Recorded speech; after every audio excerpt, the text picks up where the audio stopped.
A constructive program, as it is spoken in English, refers to a translation of what was in the Indian ethos called Rachanatmak Karyakram. The word Rachana meant creation. So there is a sense of creativity, and in that sense it is reconstruction. Gandhi gave this concept first to the nation and through nation to the world. Whenever a change in society is engineered, it has two components. The change comes through struggle or revolution. When you dismantle the old structures, old values, and that is the protest, resistance and struggle to dismantle the old systems, because the old system has become degenerated, a lot of vested interest and anti-human. And in that sense you are working for a new society. It's a regeneration of a new society. Now obviously the process of struggle is extremely important, and the energy that you have to put in at the time of dismantling the old structure is tremendous. But Gandhi is really one of the few visionaries who thought that it is not enough to do only the dismantling process. There is a simultaneity in recreating the new society. So as on you are dismantling the old structures, the cadre also is necessarily reconstructing, creating the new society. And the work that is done under this process and the program that is undertaken in this process is known as the constructive program. Till about 1915, when Gandhi came to India and joined the freedom struggle, it was only a political protest struggle to gain political independence. But Gandhi envisioned that when the political independence will come, the need for working to regenerate a society also is going to be very, very acute. That is how Gandhi planned and instructed and extended this idea to his workers that there has to be a reconstruction program taken. What was it in the Indian context, reconstruction? This is very important and simple. He could see that this should have involved awareness creation among people, so that people actually graduated themselves into good citizens with a production program that would lead to an equitous society. So it had a component of production program and activities related to production program, which would obviously take into account the basic vision which was there. And Gandhi's basic vision was reconstructing a new, equitous and humane rural society. In today's context, we might find this little outdated. But in those days, about 100 years back, Gandhi was very clear that he was recreating essentially a rural society where the production program was going to be of the decentralized production systems. And in order to generate that system, you needed accordingly an educational program. So the educational program at an individual, which is at the child level and also at an adult level, combined together made this constructive program. So this entire constructive program, when he designed, were 18 in number, and one can access them. But the basic point that Gandhi was trying to make was that along with the protest and the struggle that any society undertakes, according to the vision of the society, you need to have a constructive program for rebuilding the nation.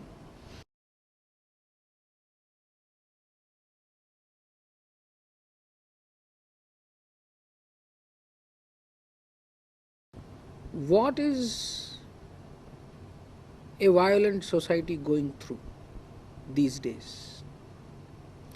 A violent society essentially is trying to control resources and human beings. And this control has to be so total that only a few sections of population would acquire all the wealth that is around and the wealth that is going to be created.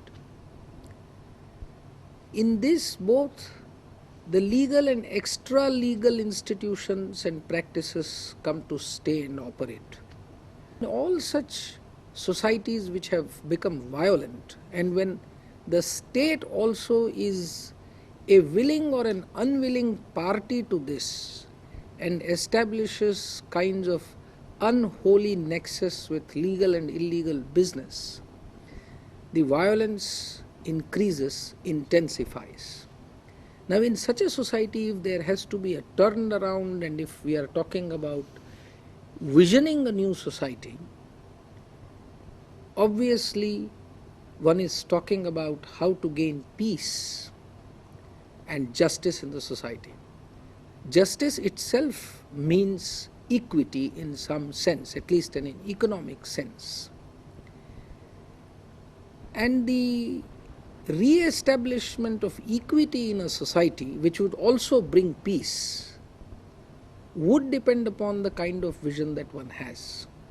So, contextualizing this with what was the vision, or what is the vision in the Gandhian thought about a society which is peaceful and which is just, is what he would have called as ahimsa samaj, or a non-violent society.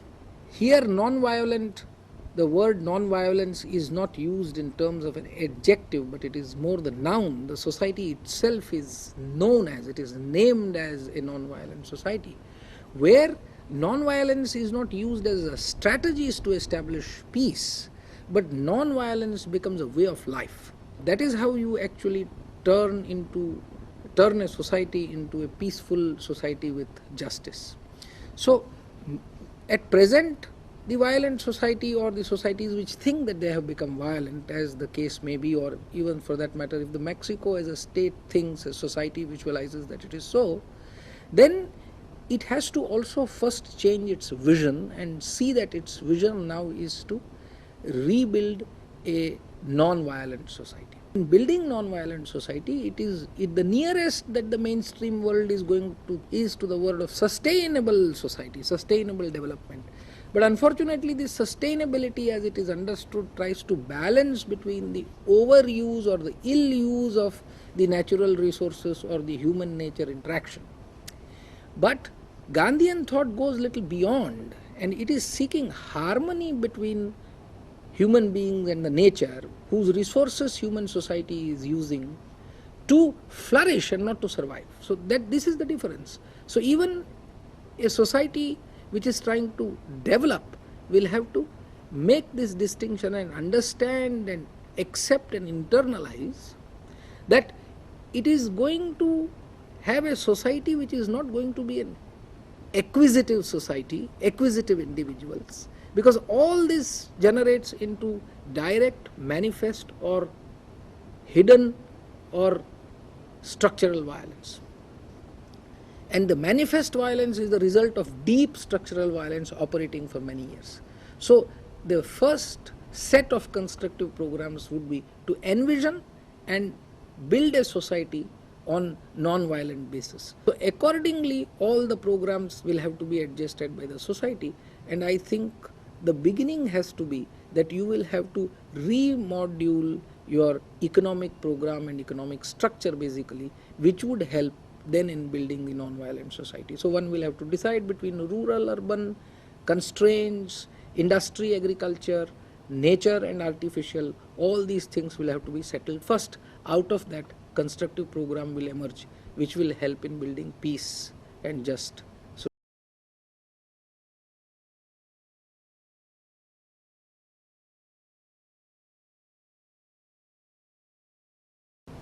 How does an individual become a satyagrahi or a participant in a protest movement in a society, there is a discontent, and that discontent is expressed at an individual level. It is not just enough to express it outwardly. There is a sense of responsibility, a sense of duty attached to it, and there is an understanding and a mindset to this concept of offering protest or being a dissenter in a society. And a forceful and meaningful and ethical dissenter has to essentially be a person who is willing to sacrifice self. Unless this quality is internalized and practiced, a person does not become effective dissenter or a protest person. Why is this important? I think again this concept has been understood and given to all by Gandhi. The purity of soul and the purpose of doing it is not to destroy for the sake of destruction, but to build again. The vision is building of a non-violent society, and in that non-violent society you can't be acquisitive, you can't be doing things for yourself, so self-interest really does not dominate. You have to be prepared to give up for the society, for the opponent, for the persons you love. I think this is the strong point that he was trying to make, that the force that exists within us is the force what he had called love force, truth force and soul force. He used all the three words interchangeably to communicate that there is a willingness on the part of the self to give up everything for the cause. That makes a protester honest, integrated and ethical protester. So there is, when you do this kind of exercise, then your indulgence in the materiality of things at an individual or at societal level, the indulgence is with a sense of renunciation. Now this is what he had understood from the Indian culture.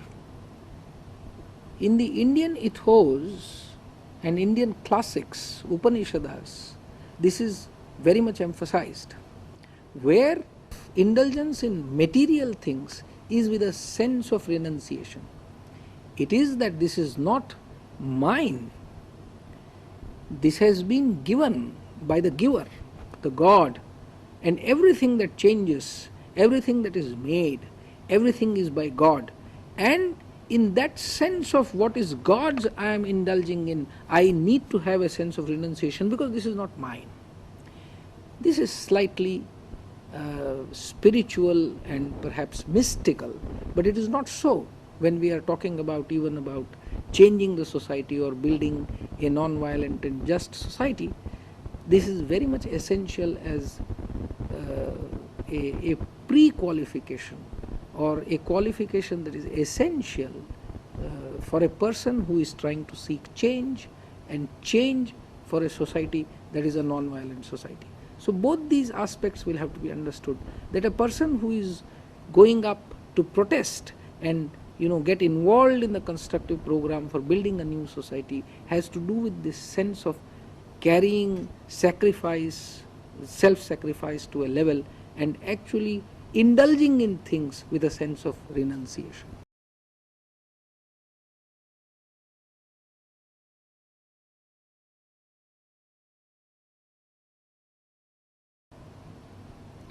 How does one train oneself? Now this is very essential. An individual who is out to protest and form a non-violent society must be a well-trained individual, well-educated individual. Gandhi was confronted with this problem, especially with the inmates of the ashram who wanted to know. And ashram was the place where people lived as a community and were supposed or expected to behave in a particular fashion, individually and collectively.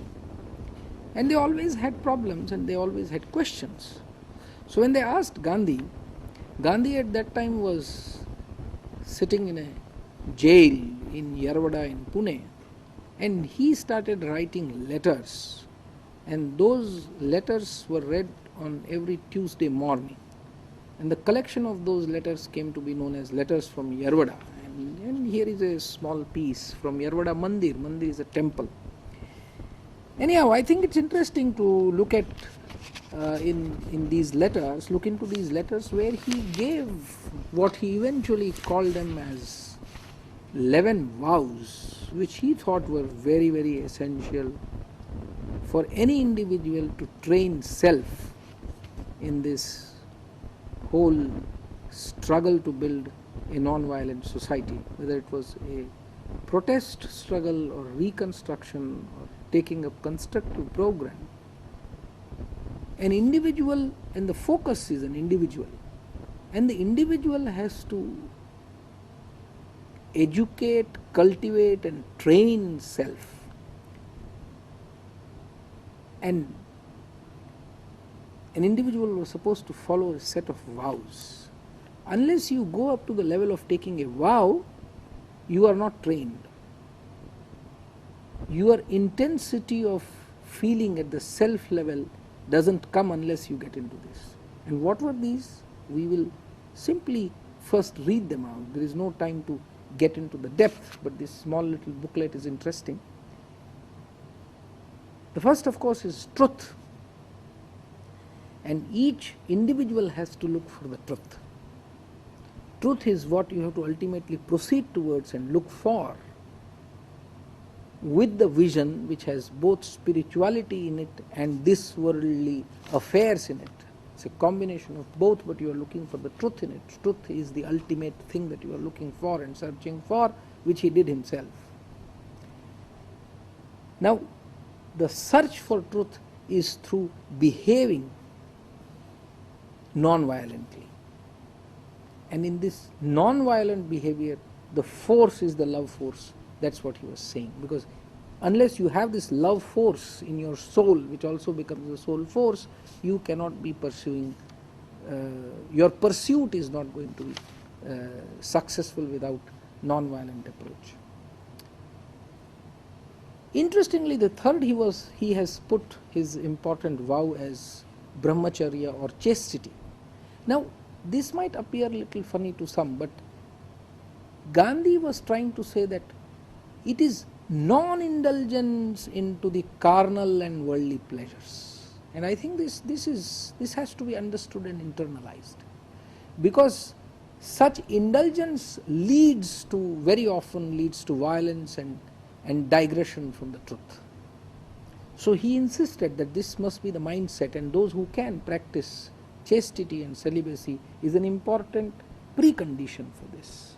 But what he meant by this was an overall sense of chastity, a non-indulgence into worldly and carnal pleasures. I think that is very important.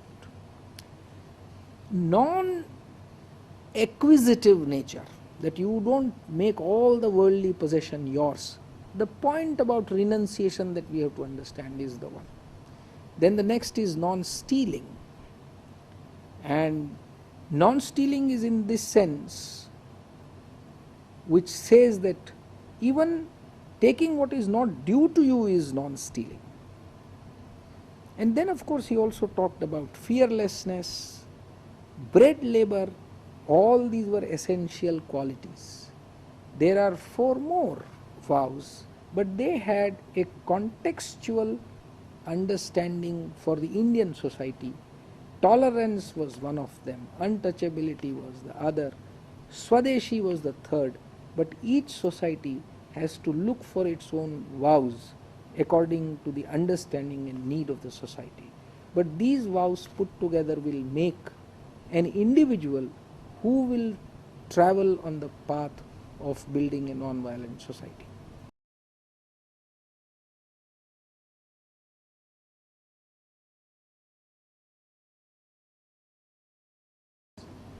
Process of rebuilding societies has an important aspect of creating awareness in the people in order to have mass participation.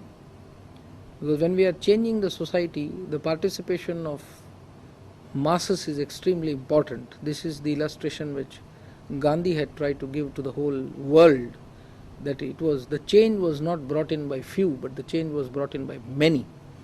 And for doing this, mostly it is realized that in many societies, rather in most societies, awareness level of people about their rights, about their duties, about the way society functions, the rules that govern them, the rights that they have and the duties that they need to perform are all in the area of ignorance and darkness. So one of the most effective programs that any protest movement or a revolutionary group that has started a protest movement in a society has to do is create this awareness about rights and duties. This is an important activity which a movement should consider. For this, of course, this is a kind of an extension activity which should become a planned or a programmed activity for the group which is ushering in the new era or the building of the new society. In the long run, or in the new society that you want to build, creating awareness is part of an extension education. But what is the basic education that you do with the children so that a new generation also is prepared? This is the responsibility of the society to educate the new generation, both for becoming aware of what they should be doing and how they should be behaving like good citizens and changing societies, and also be part of the change that is coming up. Now Gandhi also had envisioned that, and he had introduced what he called basic education or new education. It was new in the sense because whatever was conventionally going on, he was trying to change that, and basic in this sense that it was very fundamental to the building of the new society.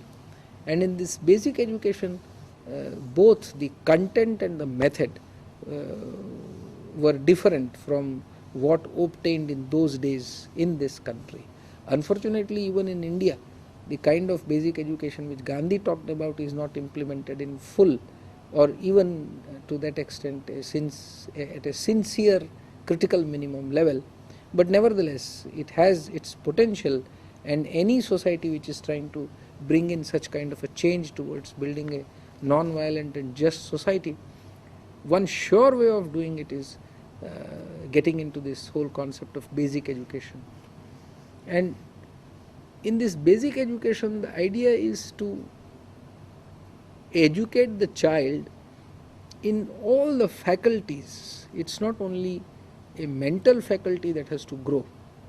There is a development of the body that also must take place. There is an educating of hands, educating of the body to get into skilled work. So one component of that education is development of skill, use of hands. And the second component, and also which is the most important component, is to build the character in person. Gandhi emphasized this character aspect so much because individual strong characters, ethical characters are going to create good social values. The third aspect, of course, remains that we all know is the development of the intellect. So in that sense, putting it very succinctly, what Gandhi was trying to tell in basic education was educating heart, hand and head. This is the 3H that he was talking about. Now combining this with an extension activity, the education component of protest movement and building of the new society becomes the strongest.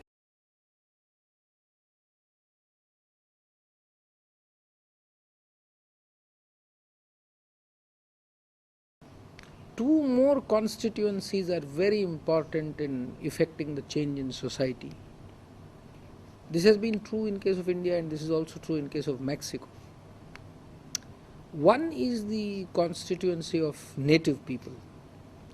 India also has been a colony, and Mexico also has been a colony. So there is a strong presence of, why strong? There is an initial presence of the native people who have been there.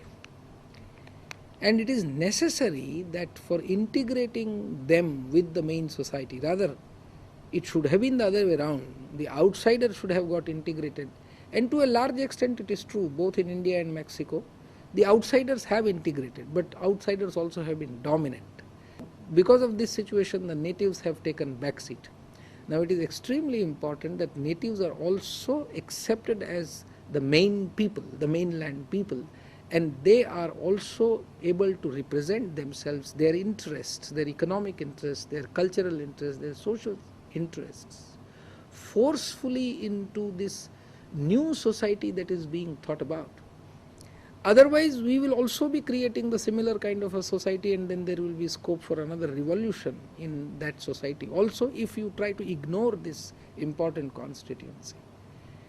And it is very likely that some of the things that we have talked about in terms of building a non-violent society, the seeds or the characteristics of this non-violent society already obtained in those native society, because they have survived, they have been there for centuries in harmony with nature, in harmony with each other. So we need to also learn from them, and there may be quite useful and quick for us to learn how to build a kind of a harmonious society or a non-violent and just society. Any section of society which is in the modern sense seeking change, a revolution, must take into account and provide space for this native section of the population for representation. Second, of course, is very well known, and it is known in the developed society as well as developing society, is about the gender equity and the status of women. I think in all the kind of traditional societies and in most traditions, the role of women have been kind of secondary, and therefore there has been an exploitative relationship between the gender, male and the female genders. So the gender equity also essentially would mean that how do you really treat women's constituency as we have been looking at the natives' constituency. Rather, we should say the marginalized sections, the constituency of the marginalized. In that sense, women across the economic status are in some sense marginalized, and also this creates a little more complication in dealing with this. But nevertheless, we cannot say that this problem does not exist, and therefore we have to be very conscious. The only caution that we need to exercise in this is that when we are talking about gender equity, we are not talking about an sameness or both being on the same level. It is not in that sense that we are talking about. The equity here means that there is an equality of opportunity, that men and women for the gender are not discriminated against because a particular person is belonging to a particular gender. That is the point.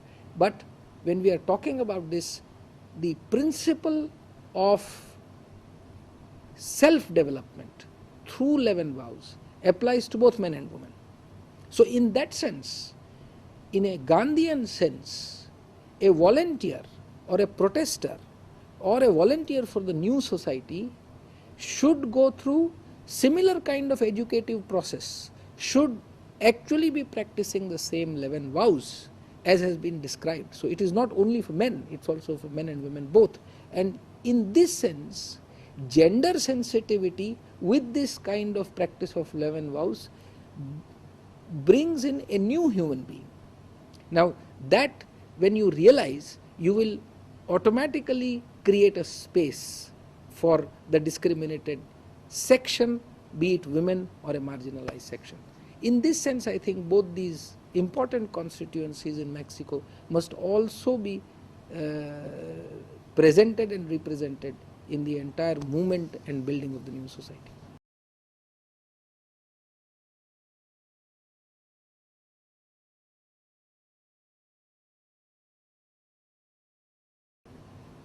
there is an effective instrument of offering protest and resistance for change. And Gandhi gave the term satyagraha, insistence for truth, protesting for truth. Now it was understood that the truth also, which is relative, because the quest for truth continues lifelong, but for a particular point in time, for a particular issue, if the truth is known depending upon the facts which are physical, circumstantial and spiritual to an extent, then one can offer the protest. And a non-violent way of protesting is offering civil disobedience. Now obviously disobedience is not being obedient. So it can be vis-a-vis state, it can be vis-a-vis authority, it can be vis-a-vis an individual. But by and large in the change movements, in the protest movements we are talking about, it's vis-a-vis the state. And therefore state has a law and you don't obey it, so it becomes disobedience. But if you are barred and banned in doing into something, and if you resist that, that becomes civil resistance. The civility of it is that you are not violent. And this has to be understood, and I think in most of the cases today, whether it is India or any other country, this entire method also is assuming more of an instrumentality rather than a sole force, which Gandhi would have liked, and Gandhi tried to implement it in that way and succeeded to a large extent, at least in good number of civil disobedience or civil protests and resistance that he led. But otherwise, normally what is now happening is that there is a sense of instrumentality in it, that you are using this as an instrument to create pressure. And Gandhi's idea was not about creating pressure. Gandhi's idea was to use this as a sole force. And again, he used it interchangeably with love force to help see the opponent, the truth, the way as a protester I am able to see. Now this increases your force and responsibility both. And it is in this context that I am resisting a state law, I am being disobedient. So, because the position of the state or the position of the authority I see as untruthful, and I have a vision of a truth, and I am very sure about that truth. And people who are with me, they are also able to see this truth. And in order to establish this truth, I am protesting against the untruth. That may be a law, that may be an authority, which is being enforced. So I am disobeying it. Now this is civil disobedience. And it is in this context of civil disobedience that Indian freedom struggle had taken place. In the post-independence scenario, as I had said, as I have just said, that it is reduced to, in some sense, an instrumentality against which we will have to guard ourselves.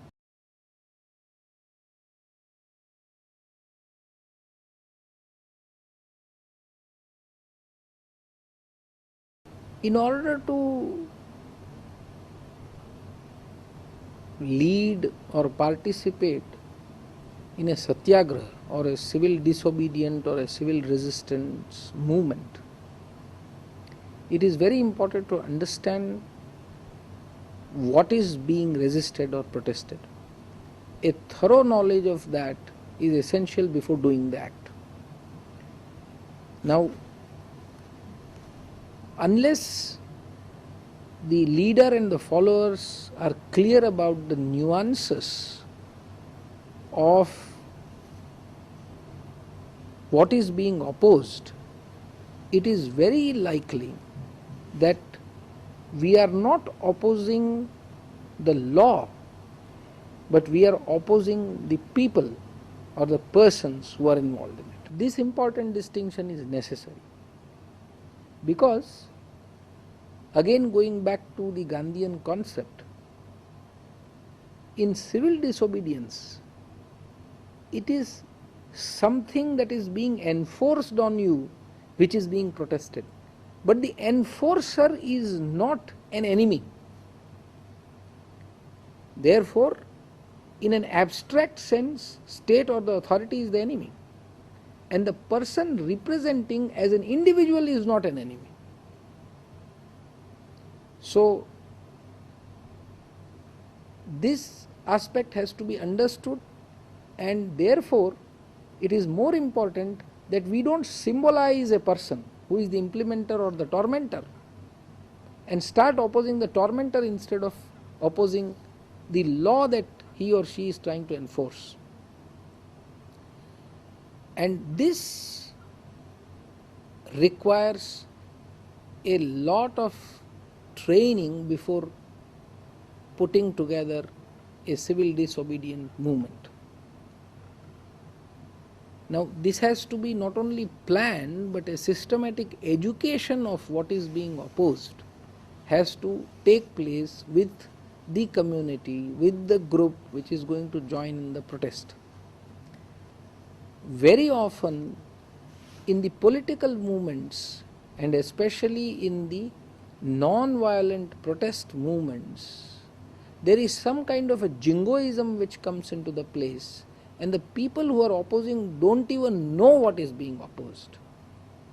Each and every individual in this satyagraha or civil disobedience movement, it is expected that each and individual member knows about what is being opposed, why is being opposed, and how this protest is taking place, and what is the role of an individual as a protester.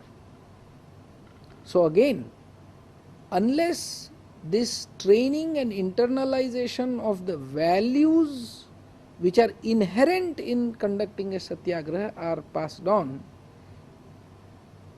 there is a likelihood that the entire protest movements may fail. This is very important to understand because in all such non-violent protest movements, the role of the tormentor or role of the authority or the state is to crush it. And when the protest movement is being crushed, or when it is being suppressed or being controlled, there is a use of violence. Because state is not necessarily taken to non-violence.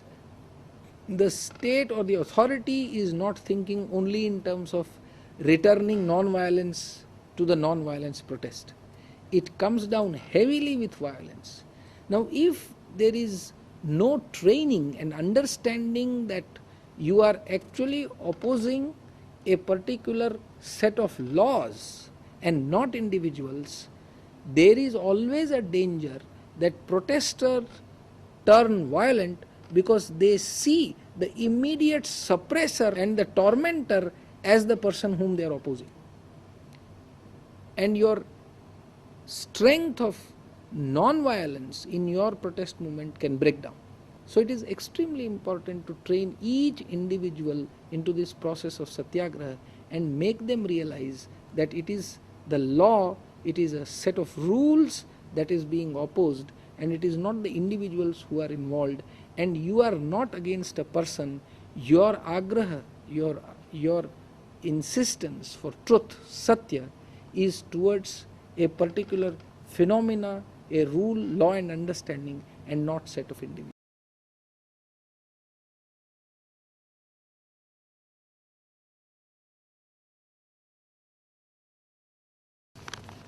The time has arrived when we should rethink our strategies and ways and means to go ahead in the brave new world.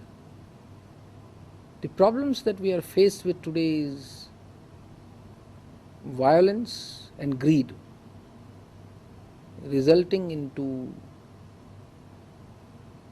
destruction of human beings and environment both. It is not surprising that Mahatma Gandhi is being remembered once again, and it is also not surprising that in 2007 United Nations decided to declare 2nd October, the birthday of Mahatma Gandhi, as the day of non-violence and peace.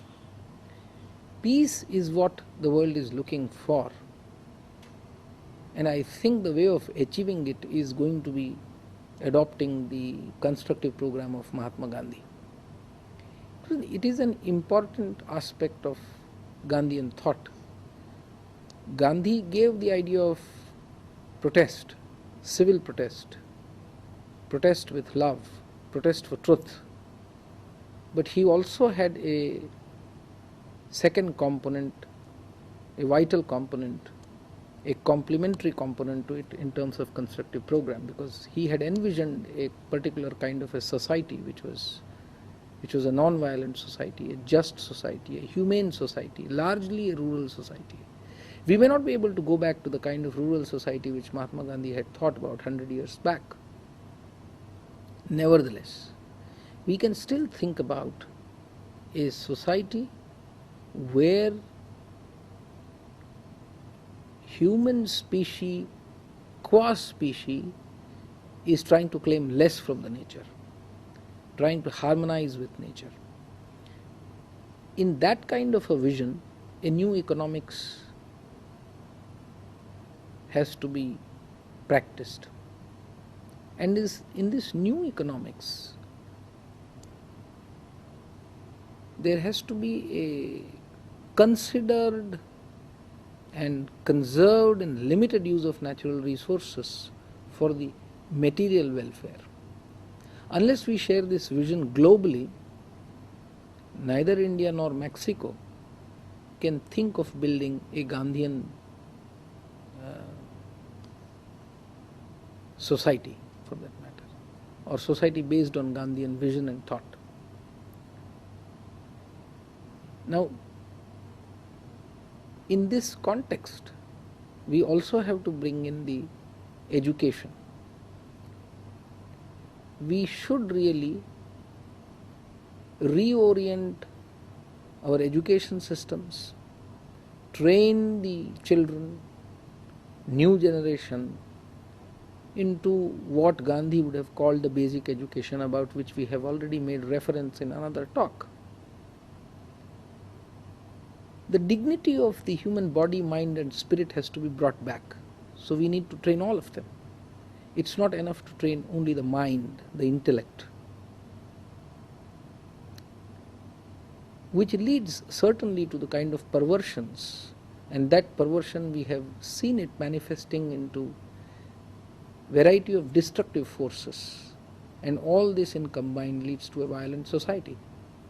So it is necessary that we do the education of all heart, head and hand in an integrated fashion, and through this kind of education system we try to build a society which is sort of low energy using,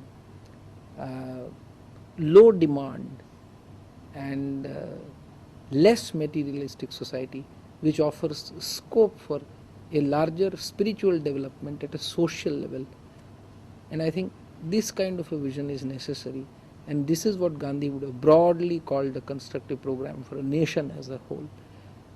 I think that both for India and Mexico, and for that matter the whole world, this vision has to be shared, and this we can call it as shared common vision, or our common future as we can call it.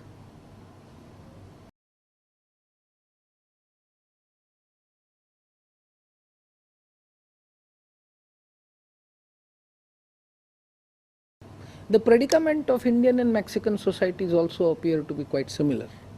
To the extent to which the state has failed in both the countries is remarkable. Perhaps this is what is happening to many more nations. The failure of the state and acceptance of market as the savior of the situation is also not turning to be true. After 1991, when we are globalizing, when market has a higher share, when market has the share and it appears that market is going to solve our problems, we have also seen that markets have failed. And market failure is known, and it has also been known in the past. That is how the states came in. But now that the states also have failed and market failure is also a reality, there is an unusual nexus which has built up. And this being a very sensitive issue, it has to be dealt very carefully. And if this is so, and if there is some truth into this, the situation is more precarious and perhaps more dangerous than what one would generally think. In such situation, it becomes further necessary to go back to the basics of the Gandhian thought. So, generally we can say all societies would need Gandhian vision and Gandhian thought for creating a better society. Mexico perhaps would need a notch more, for the simple reason that it is suffering more. One reason again is that common people, the society, they are also looking at development in a very physical and material sense, as other societies are doing. But by only having that kind of a vision, we also end up promoting the kind of nexus which take place. Our capacity to resist comes down.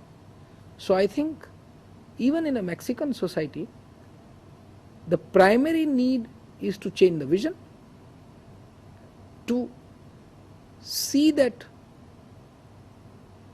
the welfare of all is going to take place in correcting the individual vision for the concept of welfare and understanding of welfare. And you can change the individual welfare concept through basic education, by introducing basic education, and therefore creating a more balanced vision, more harmonious vision, harmony with self, harmony with each other and harmony with nature. It's that kind of balance that basic education can provide, and with the help of that slowly reconstruct the vision for the society. And when that vision is reconstructed and understood properly, then this group has to raise the resistance, protest against the state, against the authority which is now in nexus and really creating a violent society. So it is becoming now more clear that Mexican society has to work simultaneously at an individual level and at a macro level, at a societal level, to get this Gandhian vision thought and the part of the constructive program as it can unfold slowly in future through basic education, through protest movements, and through taking up some real economic constructive and social constructive programs in a Mexican society. Put together, in coming years, Mexico can look forward for a more peaceful and harmonious society, which Gandhi would have loved to see, both for India and for the Mexico, and for that matter for the